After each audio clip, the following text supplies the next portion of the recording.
ಈ ವರ್ಷ ಅನ್ನ ನೀರು ಹಾಹಾಕಾರ ಆಗ್ತದೆ, ಅಗ್ನಿ ಜಾಸ್ತಿ ಆಗ್ತದೆ, ಅಪಮೃತ್ಯುಗಳು ಜಾಸ್ತಿ ಆಗ್ತದೆ, ಗಾಳಿಯಿಂದ ತೊಂದರೆ ಆಗ್ತದೆ.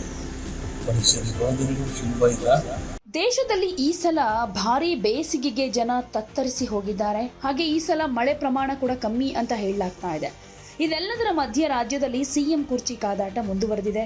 ಈಗ ಇದೆಲ್ಲ ವಿಚಾರದ ಬಗ್ಗೆ ಕೋಡಿ ಮಠದ ಸಂಸ್ಥಾನದ ಡಾಕ್ಟರ್ ಶಿವಾನಂದ ಶಿವಯೋಗಿ ರಾಜೇಂದ್ರ ಸ್ವಾಮೀಜಿಗಳು ಸ್ಫೋಟಕ ಭವಿಷ್ಯ ನುಡಿದಿದ್ದಾರೆ.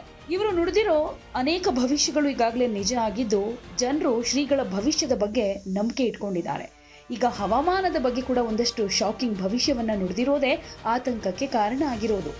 ಹವಾಮಾನ ಬದಲಾವಣೆ ಹಿನ್ನೆಲೆಯಲ್ಲಿ ಮುಂದಿನ ದಿನಗಳಲ್ಲಿ ದೇಶದಲ್ಲಿ ಅನ್ನ ನೀರಿಗೆ ದೊಡ್ಡದಾಗಿ ಹಾಹಾಕಾರ ಎದುರಾಗತ್ತೆ ಅಂತ ಕೋಡಿ ಮಠದ ಶಿವಾನಂದ ಶಿವಯೋಗಿ ರಾಜೇಂದ್ರ ಸ್ವಾಮೀಜಿಗಳು ಭವಿಷ್ಯ ನುಡಿದಿದ್ದಾರೆ.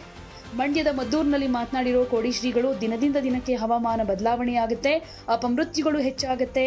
ಹೀಗಾಗಿ ಮುಂದಿನ ದಿನಗಳಲ್ಲಿ ದೇಶದಲ್ಲಿ ಅನ್ನ ನೀರಿಗೆ ಹಾಹಾಕಾರ ಉಂಟಾಗುತ್ತೆ. ಆದರೆ ಕರ್ನಾಟಕಕ್ಕೆ ಅಷ್ಟೊಂದು ಯಾವುದೇ ರೀತಿ ಸಮಸ್ಯೆ ಆಗೋದಿಲ್ಲ ಅಂತ ಹೇಳಿದ್ದಾರೆ. ಇನ್ನು ರಾಜಕೀಯದಲ್ಲೂ ಸಾಕಷ್ಟು ಬದಲಾವಣೆ ಆಗ್ತಾ ಇದೆ. ಮುಖ್ಯಮಂತ್ರಿ ಕುರ್ಚಿ ಬದಲಾವಣೆ ಜಟಾಪಟಿ ದೊಡ್ಡ ಮಟ್ಟದಲ್ಲಾಗ್ತಾ ಇದೆ. ಡಿಕೆಶಿ ಹಾಗೆ ಸಿದ್ದರಾಮಯ್ಯ ನಡುವೆ ಮುಸುಕಿನ ಗುದ್ದಾಟ ನಡೀತಾ ಇದೆ. ಇದ್ರ ಬಗ್ಗೆ ಕೂಡ ಮಾತನಾಡಿದ್ದು, ಒಂದು ಸಂಕ್ರಾಂತಿ ಫಲ ಮತ್ತೊಂದು ಯುಗಾದಿ ಫಲ ಇರುತ್ತೆ ಅಂತ ಹೇಳಿದ್ದಾರೆ. ಈ ಮೂಲಕ ರಾಜಕೀಯ ವಿಚಾರದಲ್ಲಿ ಶ್ರೀಗಳು ಮಾರ್ಮಿಕವಾದ ಭವಿಷ್ಯ ನುಡಿದಿದ್ದಾರೆ. ಇನ್ನು ವಿಶ್ವ ಮಟ್ಟದಲ್ಲೂ ಕೂಡ ದೊಡ್ಡ ಬದಲಾವಣೆಯಾಗುತ್ತೆ. ಜಾಗತಿಕ ಮಟ್ಟದಲ್ಲಿ ಭಾರಿ ಅಪಾಯಗಳು ಸಂಭವಿಸುವ ಲಕ್ಷಣ ಇದೆ. ಮನುಕುಲಕ್ಕೆ ಅಪಾಯ ಹೆಚ್ಚು ಅಂತಾನೂ ಹೇಳಿದ್ದಾರೆ. ಐತಿಹಾಸಿಕವಾಗಿರ್ತಕ್ಕಂಥ ಒಂದು ಸಂತೋಷ ದಿನ.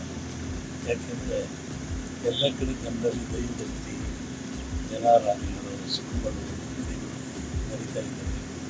ಹಾಗಾಗಿ ಇವತ್ತಿಲ್ಲಿ ಶನೀಶ್ವರ ದೇವಸ್ಥಾನ ಜೀರ್ಣೋದ್ಧಾರ ಮತ್ತು ಉದ್ಧಾರ ಕಾರ್ಯ ಮಾಡ್ತಿದ್ದೇವೆ. ಶನೀಶ್ವರ ಅಂದರೆ ಪ್ರತಿಯೊಬ್ಬ ಮನುಷ್ಯನಿಗೆ ಗುರು ಇದ್ದಾನೆ, ಬುದ್ಧಿ ಇರ್ತಕ್ಕಂಥ ಉಪಾಧ್ಯಾಯ ಇದ್ದಾನೆ, ತಪ್ಪಿದರೆ ತಿರ್ತಕ್ಕಂಥ ದೈವಗ್ರಹ. ಅಂತಹ ದೈವದ ಸೇವೆಯನ್ನು ಮಾಡ್ತಾ ಇರ್ತಕ್ಕಂಥದ್ದು. ಈ ದೇವಸ್ಥಾನಕ್ಕೆ ಅಜ್ಜಿ ಅವರ ಬಂಧುಗಳೆಲ್ಲ ಭೂಮಿ ದಾನ ಮಾಡಿದವರಿಂದ ಕೇಳಿ ಭಾಳ ಸಂತೋಷ. ಮಳೆ ಬೆಳೆ ಚೆನ್ನಾಗಿ ಆಗ್ತದೆ, ಜನರ ಭಕ್ತಿಯಿಂದ ಅಂತೇಳಿ ಹಾರೈಸ್ತಾರೆ. ಮುಂದಿನ ಹವಾಮಾನ ವಿಪರೀತದಿಂದ ಏನಾದರೂ ಸಮಸ್ಯೆಗಳು ಹೇಳಿದ್ನಲ್ಲ, ಈ ವರ್ಷ ಅನ್ನ ನೀರು ಹಾಹಾಕಾರ ಆಗ್ತದೆ, ಅಗ್ನಿ ಜಾಸ್ತಿ ಆಗ್ತದೆ, ಅಪಮೃತ್ಯುಗಳು ಜಾಸ್ತಿ ಆಗ್ತದೆ, ಗಾಳಿಯಿಂದ ತೊಂದರೆ ಆಗ್ತದೆ. ಮನುಷ್ಯರಿಗೆ ಹೋದರಿಗೂ ಸುಲಭ ಇಲ್ಲ, ಆದರೂ ಕರ್ನಾಟಕಕ್ಕೆ ತೊಂದರೆ ಇಲ್ಲ. ಯಾವುದೇ ಸುದ್ದಿಯ ಅಪ್ಡೇಟ್ ಅನ್ನ ಮಿಸ್ ಮಾಡ್ಕೊಳ್ಬಾರ್ದು ಅಂದ್ರೆ ಈಗ್ಲೇ ಒನ್ ಇಂಡಿಯಾವನ್ನ ಸಬ್ಸ್ಕ್ರೈಬ್ ಮಾಡಿ. ನಿಮಗೆ ಬೇಕಾದ ಭಾಷೆಯಲ್ಲಿ ಎಲ್ಲಾ ಸುದ್ದಿ ತಿಳಿಬೇಕು ಅಂದ್ರೆ ಒನ್ ಇಂಡಿಯಾ ಆಪ್ ಅನ್ನ ಡೌನ್ಲೋಡ್ ಮಾಡ್ಕೊಳ್ಳಿ.